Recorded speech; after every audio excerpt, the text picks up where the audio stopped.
لبنان کا سب سے مالدار آدمی ایمل البستانی تھا۔ اس نے اپنے لیے ایک خوبصورت علاقے میں جو کہ بیروت کے ساحل پر تھا قبر بنوائی کہ مرنے کے بعد مجھے اس قبر میں دفن کیا جائے۔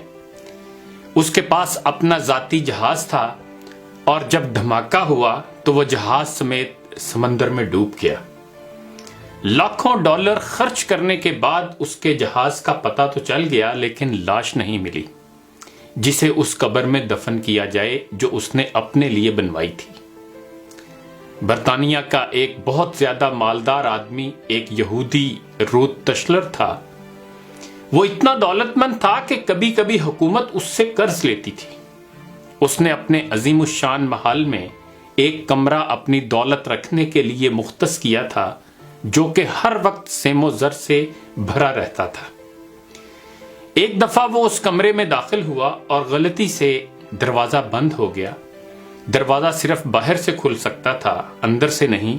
اس نے زور زور سے چیخو پکار شروع کی لیکن محل بڑا ہونے کی وجہ سے کوئی اس کی آواز نہ سن سکا۔ اس کی عادت تھی کہ وہ کبھی کبھی بغیر کسی کو بتائے کئی ہفتے گھر سے غائب رہتا تھا۔ جب وہ کسی کو نظر نہ آیا تو گھر والوں نے سوچا کہ حسب عادت کہیں چلا گیا ہوگا۔ وہ برابر چیختا رہا یہاں تک کہ اسے سخت بھوک اور پیاس لگی۔ اس نے اپنی انگلی کو زخمی کیا اور کمرے کی دیوار پر لکھا، دنیا کا سب سے مالدار آدمی بھوک اور پیاس سے مر رہا ہے۔ اس کی لاش کئی ہفتے بعد دریافت ہوئی۔ یہ پیغام ہے ان لوگوں کے لیے جو سمجھتے ہیں کہ مال و دولت ہی ہر مشکل کا حل ہے اور دنیا کی ہر ضرورت اس سے پوری کی جا سکتی ہے۔ دنیا سے جانا ایک بڑا حادثہ ہے لیکن ہم نہیں جانتے کہ کب، کیسے اور کہاں جانا ہے۔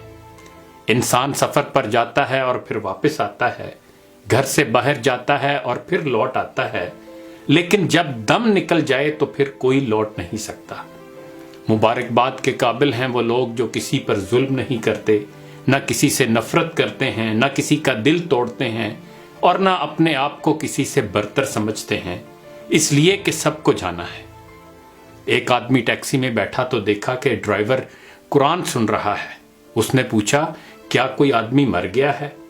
اس ٹیکسی ڈرائیور نے جواب میں کہا کہ ہاں، ہمارے دل مر چکے ہیں۔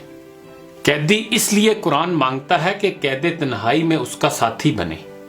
مریض ہسپتال میں اس لیے قرآن مانگتا ہے تاکہ اللہ اس کے مرض کو دور کرے، اور مردہ قبر میں تمنا کرے گا کاش میں قرآن پڑھتا تو آج قرآن قبر میں میرا غم خوار ہوتا۔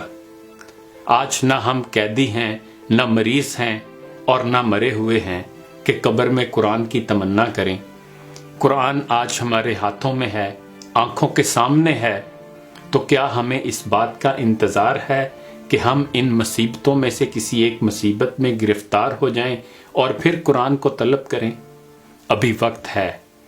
آئیے دعا کریں کہ اے اللہ قرآن کو ہمارے دلوں کی بہار، ہمارے سینوں کا نور، ہمارے ایوب کا پردہ پوش، ہمارے نفوس کا مددگار، ہماری قبر کا ساتھی اور روز محشر میں ہمارا سفارشی بنا دیجئے۔